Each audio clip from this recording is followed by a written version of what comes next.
बड़े लोगों का क्रोध, बड़े लोगों का गुस्सा, बड़े लोगों का ये दुर्व्यवहार, ये क्रोध नहीं है, ये वरदान है। जिसके जीवन में ये नहीं आया उसने अपना जीवन व्यर्थ गवा दिया। क्रोधापि देवेन वरेण तुल्यम, वही बात यहां परीक्षित कह रहे हैं। बोले गुरुमुख ये मत को 7 दिन में मरने का श्राप मुझे लगा है, मुझे तो आशीर्वाद मिला है। और कैसा आशीर्वाद देखो, श्राप को आशीर्वाद माना तो आशीर्वाद ही बन गया। आज तक इस आशीर्वाद का साक्षी पूरा विश्व लेता है भागवत सुन करके, ये आशीर्वाद ही तो था।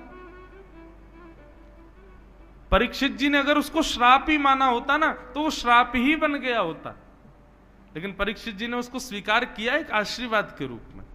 ऐसी बंधुओं जीवन में कैसी भी स्थिति आवे, विपरीत भी आवे ना, उसको भी भगवत कृपा मानो तो विपरीत स्थिति विपरीत नहीं रहेगी, वो कृपा ही बन जाएगी ठाकुर जी की। आप सकारात्मक बुद्धि से जियो तो सही। हमारे साथ ऐसा हो गया, हमारे परिवार में ऐसा हो गया, मत बोलो ये सब। आप उसको गलत मानोगे तो वो गलत है, लेकिन आप सोचो कि चलो ये गलत हुआ, कोई बात नहीं, ठाकुर जी की कोई और इच्छा होगी, शायद कुछ मंगल करना होगा। आप ऐसा मानेंगे, जैसे ही मानेंगे तुरंत आप देखना कि वो आपको प्रसाद जैसी दिखने लगेगी वो स्थिति। ये मैंने अनुभव किया अपने जीवन में। आप लोग मुझसे भी बड़े हो उम्र में, कई लोग, मेरा तो इतना अनुभव नहीं, पर इतने दिनों में भी जो अनुभव हुआ उसको मैं साझा करूं तो ऐसा ही है कि आप विपरीत स्थिति को भी ऐसा मान लो कि ये ठाकुर जी की इच्छा है, शायद ये मेरा निर्माण इसी से होगा, तो हो ही जाएगा। लेकिन आप उसको गलत नकारात्मक रूप से लोगे कि ये क्या कर दिया भगवान ने, सब गलत कर दिया, ये तो गलत ही हो जाएगा वो। राजा परीक्षित को 7 दिन में मरने का श्राप लगा, लेकिन उन्होंने मुस्कुरा करके वरदान मान करके उसको स्वीकार किया। अपने पुत्र जन्मेजय को राज्य गद्दी पर बिठाया इंद्रप्रस्थ के, और स्वयं आ गए कहां, इसी नगर में। और भ्रमण करते हुए सुखतीर्थ गंगा के तट पर जैसे ही पहुंचे, असंख्य संत बैठे थे वहां पर। सबसे जाकर के राजा परीक्षित ने कहा कि भगवान जल्दी मरने वाले की मुक्ति का उपाय बताइए।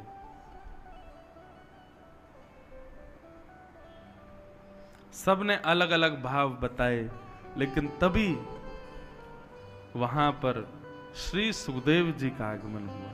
हाथ जोड़ करके सब लोग वंदन करो। तत्रा भवद भगवान व्यास पुत्रो यदिच्छया कामट मानो नपेक्ष अलक्षलिंगो निजलावतुष्टो व्रतस्य वालै अवधूत भेष। बोलो सुखदेव जी महाराज की। अच्छा, यहां पर परीक्षित जी ने सुखतीर्थ में आकर के एक आसन लगाया और कहा जल्दी मरने वाले की मुक्ति का उपाय क्या है, इसका उत्तर जो भी दे इस आसन पर बैठ के दे। मेरे जीवन के 7 दिन बचे, मैं क्या करूं। तो किसी ऋषि की इतनी हिम्मत नहीं हो रही थी कि उस आसन पर बैठ जाएं। बोले कहीं हमने 7 दिन में मुक्ति नहीं दिलाई तो। लेकिन महाराज सुखदेव जी का कैसा स्वरूप, सीधे चलते हुए आए, आसन पे ही आके बैठे सीधे। मानो उनको इतना विश्वास था कि अब तो परीक्षित तुम हमारे हाथ में हो, हम ही पार करेंगे तुमको। ऐसा गुरु बंधुओं जीवन में सबको प्राप्त हो। सुखदेव जी आकर के विराजमान हो गए। परीक्षित जी ने चरणों में प्रणाम किया और चरणों में प्रणाम करते हुए कहा भगवान आप जैसे संतों का तो घर बैठ के स्मरण कर लें तो पवित्र हो जाते हैं, परंतु प्रत्यक्ष दर्शन मिल जाए तो कहना ही क्या है। नाथ, मैं आपके चरणों में प्रणाम करते हुए कहता हूं मेरे जीवन के केवल 7 दिन बचे हैं, मुक्ति का उपाय बताइए। मैं 7 दिन में मुक्ति कैसे प्राप्त करूं। अतः पृच्छामि संसिद्धिम योगिनाम परमम गुरुम पुरुषस्येह यत् कार्यम म्रियमाणस्य सर्वथा। मेरे जीवन के केवल 7 दिन बचे। और परीक्षित के इस भाव को सुन करके श्री अब सुखदेव जी यहां से बोलना प्रारंभ करते हैं। मैं ये भाव जब भी सुखदेव जी कथा में आते हैं तब ये भाव जरूर गाता हूं, और आज तो हम ही सुख तीर्थ में आए हैं, तो आज कैसे रह जाऊं। जिनकी शरण से आज मेरा जीवन है, जिनकी शरण से आज मेरी कथा से कितनों का जीवन चल रहा है, कितनों की कथा से कितनों का जीवन चल रहा है, ऐसे शरणागत वत्सल श्री सुखदेव जी को हम यही कहते हैं, तेरी शरण में आके मैं धन्य हो गया, तेरी शरण में आके मैं धन्य हो गया, तेरी शरण में आके मैं धन्य हो गया, तेरी शरण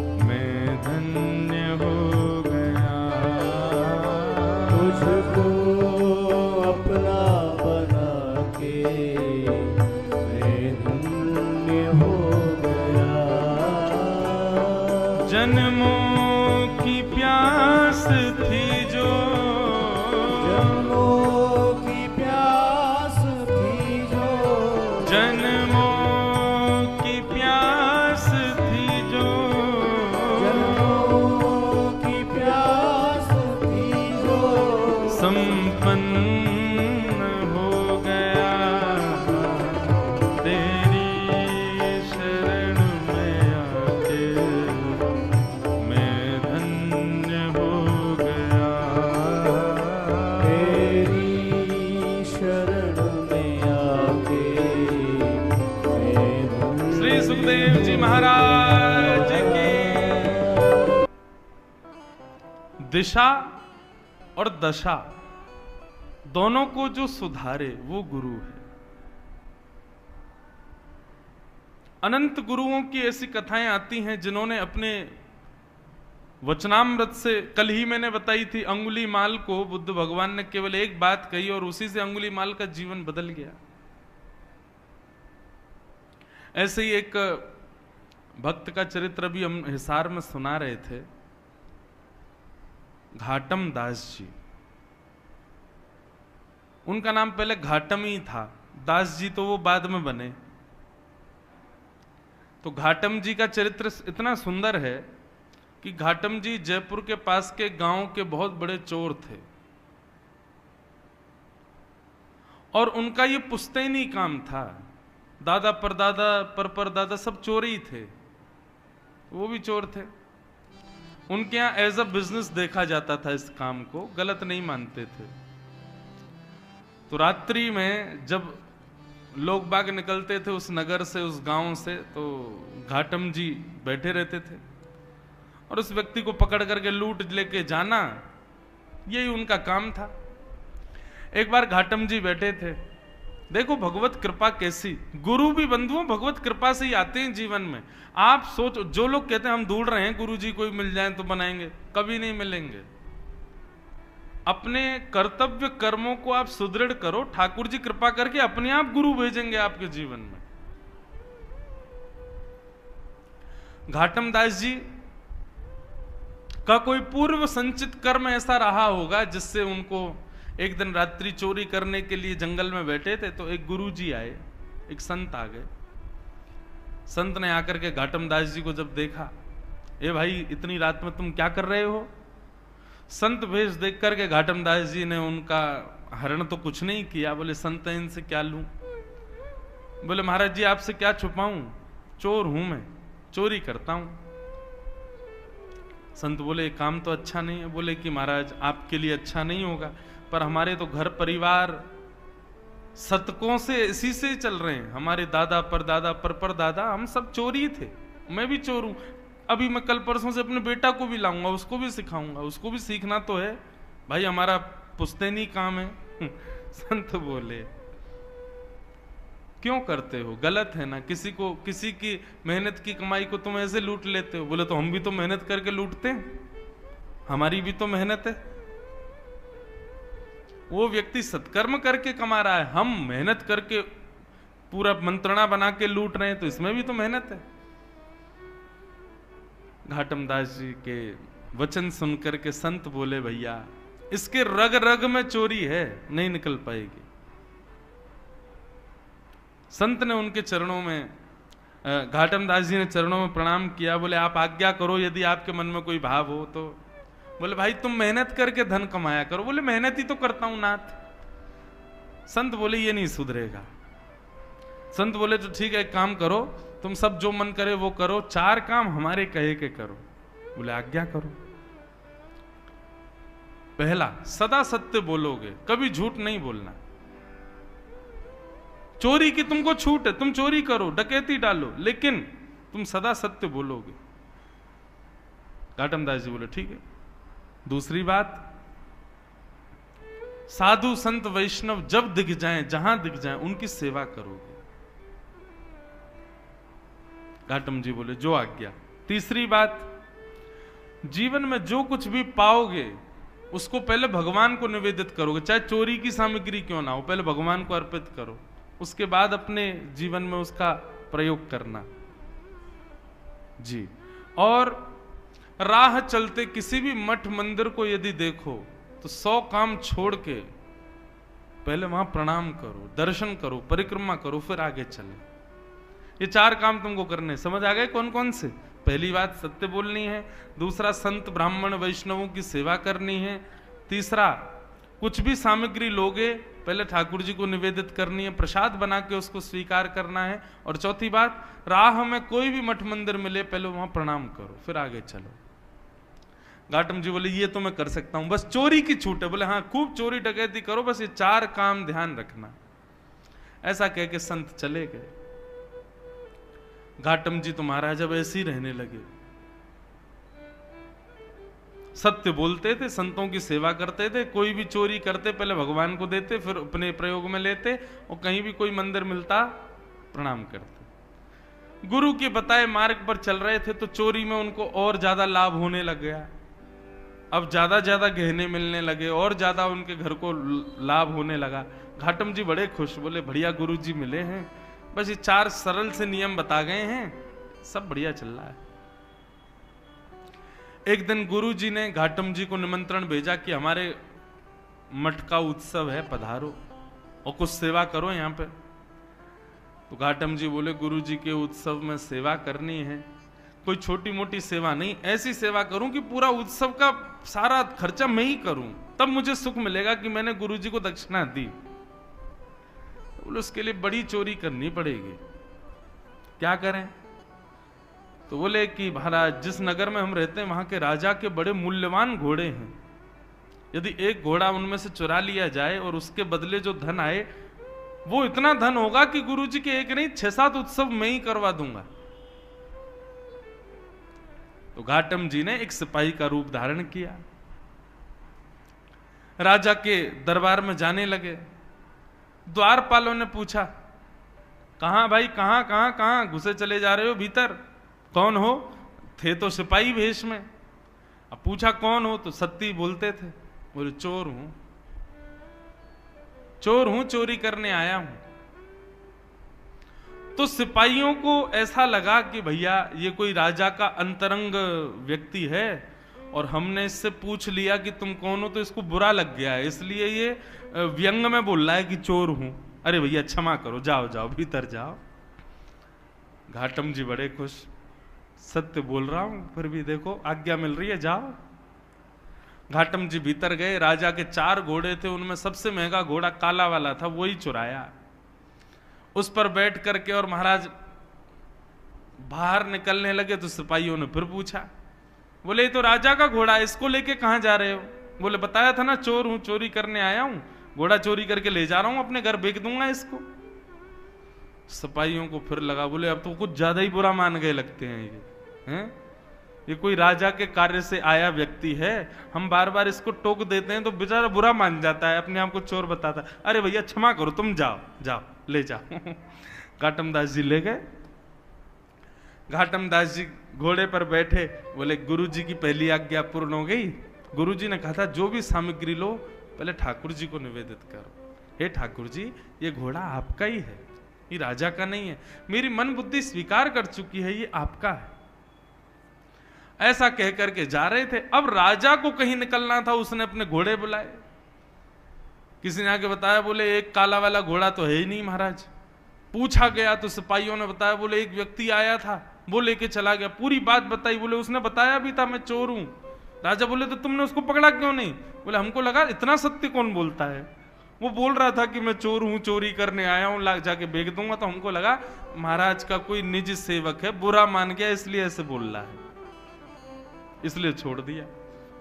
जाओ पकड़ो, ज्यादा दूर नहीं गया होगा। सैनिक दौड़े पीछे।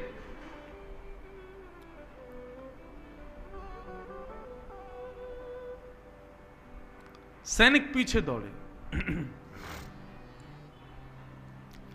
अब यहां घाटम जी घोड़ा लेकर के जा रहे थे। रास्ते में ही एक मंदिर मिल गया और मंदिर में पूजा सेवा चल रही थी। घाटम जी को वैसे भागना तो था, बोले भैया पीछे सैनिक लगे हैं, लेकिन नहीं, कोई बात नहीं, पकड़े जाएंगे तो ठीक है, गुरु आज्ञा रक्षा करेगी। गुरु जी ने कहा था पहले मंदिर प्रणाम करना। घोड़े को एक पेड़ पर बांध दिया, घाटम जी भीतर चले गए। मंदिर में दर्शन करने के लिए गए, इतने में ही सिपाही आए। सिपाहियों ने मंदिर के बाहर पेड़ से बंधे हुए घोड़े को देखा। घोड़े की कद काती और उसका नैन नक्श तो सब वही थे जो राजा के घोड़े के थे, पर उसका रंग अब श्वेत हो गया था। वो काला नहीं था, अब सफेद हो गया था। क्यों? क्योंकि घाटम जी ने उसको भगवान को निवेदित कर दिया था। बोले ठाकुर जी आपका है। ठाकुर जी ने उसका रंग ही बदल दिया। बोले राजा का तो काला था, भगवान का तो सफेद है। सैनिक गए महाराज, सैनिक सब घेर के खड़े थे। घाटम जी अंदर से मंदिर से पूजा पाठ करके परिक्रमा करके बाहर आए, देखा सैनिक खड़े। सैनिकों ने पूछा, हाँ भाई ये घोड़ा किसका है? राम जी का। सत्य बोल रहे हैं, मैंने तो निवेदित कर दिया उनको। बोले तुम राजा के यहां से चुरा के लाए हो ना इसको? बोले हाँ ये बात सत्य कि राजा के यहां से चुराया, पर मैंने अब ये ठाकुर जी को दे दिया है, अब ये ठाकुर जी का है। तो क्या बकवास करते हो? और ये काला था, ये गोरा कैसे हो गया? बोले वो तो मैं भी सोच रहा हूं कि ये गोरा कैसे हुआ। मुझे ऐसा लगता है राम जी को गोरे घोड़े पसंद होंगे, इसलिए उन्होंने इसको गोरा कर दिया। सैनिकों के दिमाग में बात ही नहीं घुस रही घाटम की। बोले बोल क्या रहा है? बोले भाई कद काटी तो वही है, सब नैन नक्श वही है राजा के घोड़े के जो थे, ये गोरा कैसे हो गया? तो घाटम जी बोले मैं बोल भी तो रहा हूं कि मैंने चुराया, और जब चुराया था तब काला था, पर राम जी को निवेदित किया तो गोरा हो गया। सैनिक बोले ऐसे काम नहीं, इसको पकड़ के ले चलो, ले चलो इसको। पकड़ के राजा के सामने ले गए। राजा ने कहा भाई घोड़ा तो ये मेरा ही है, पैरों में नाल भी वैसी, आंख भी वैसी, कान भी वैसे, गले के बाल भी वैसे, सब कुछ, लेकिन ये गोरा कैसे हो गया? और 1 घंटा भी नहीं हुआ तुमको चोरी किए, इतनी जल्दी कोई पुताई करके रंग तो बदल नहीं सकता, ये रंग इसका गोरा कैसे हुआ? घाटम जी बोले क्योंकि नाथ ये पहले आपका था, अब ये राम जी का है। बोले राम जी का मतलब? बोले मैंने राम जी को निवेदित कर दिया, उनको दे दिया, प्रसाद बन गया, अब ये उनका प्रसाद है, उनको गोरे घोड़े पसंद होंगे इसलिए गोरा हो गया। आपका ही है, मैं मानना हूं मैंने ही चोरी किया है, पर ये अब राम जी को दे के मैंने गोरा करवा लिया। राजा का भी सर घूमने लगा। बोले ये कैसा व्यक्ति है, क्या बोल रहा है? बोले सुनो ये झूठ बोल रहा है, ये चोर को बचाने का प्रयास कर रहा है। चोर तो इसने भगा दिया असली घोड़े के साथ, और ये नकली घोड़ा लाके हम लोगों को गुमराह कर रहा है। नहीं नहीं महाराज मैं झूठ नहीं बोलता, ये आपका ही घोड़ा है। बोले यदि ये मेरा घोड़ा है तो मेरे घोड़े की एक पहचान है कि उसके गले के पास में एक मस्सा है बालों के भीतर। बोले देख लो। आकर के महाराज बाल हटा करके देखे, राजा तो महाराज मूर्छित जैसा हो गया, मस्सा दिख गया उसको। बोले असंभव, ये गोरा कैसे हो गया? बोले मैं बता रहा हूं ना, ये राम जी को निवेदित कर दिया मैंने। राजा चरणों में गिर गए, भैया तू क्या बला है, तू ये बता पहले। सत्य भी बोल रहा है, चोरी भी कर रहा है, सबको बता भी रहा है मैं चोर हूं, सब कुछ कर रहा है, और अब तो ये है क्या? बोले मैं अपने गुरु की आज्ञा का पालन कर रहा हूं, मैं चोरी करता हूं, चोर हूं, पर मैं सत्य बोलता हूं। जो भी सामग्री चुराता हूं पहले भगवान को निवेदित करता हूं, संतों की सेवा करता हूं, और कहीं भी मंदिर दिखे, मठ दिखे तो प्रणाम करता हूं। महाराज राजा बोला ये चोर बनने योग्य व्यक्ति नहीं है। बताओ कितना सत्यव्रत अपने गुरु के वचनों के प्रति। बोले महाराज आपकी आज्ञा हो तो आज से आप हमारे राजगुरु, अब आपको चोरी नहीं करनी है, आप हमारे इस राज शासन के गुरु के रूप में विराजमान हो जाओ। घाटम जी ने जब ये शब्द सुना तो नेत्रों से अविरल अश्रुधार गिरने लगे और अपने गुरुदेव को याद करके रोने लगे। मेरे गुरुदेव की सहज वाणी का मैंने पालन किया, चोरी करता था, सब गलत काम करता था, केवल उनकी वाणी का पालन करने पर आज मुझको एक राजा का गुरु पद भी प्राप्त हुई। यदि मैंने कार्य भी सत्कृत्य किए होते तो आज एक राजा नहीं साक्षात राम जी मुझको गोदी में बिठाते। मैं आज के बाद चोरी नहीं करूंगा। और उस दिन से घाटम जी का नाम बदल गया और उन्होंने अपना नाम रखा घाटम दास। और केवल साधारण सी गुरु आज्ञा से एक चोर, जिसके पुश्तैनी चोर हैं सब, ऐसे घाटम जी परम भक्त वैष्णव हो गए। पर घाटम दास जी पद लिखते थे, उनका एक पद बड़ा सुंदर है। घाटम दास जी क्या गाते? जे नर रसना नाम उचारे, जे नर रसना नाम उचारे। सब लोग ध्यान से सुनना, घाटम जी क्या कह रहे हैं? बोले जो व्यक्ति अपनी जीभ से भगवान का नाम गाता है उसका क्या होता है? केतक बात आप तरवे की, केतक बात आप तरवे की, कोटि पतित निस्तारे, कोटि पतित निस्तारे।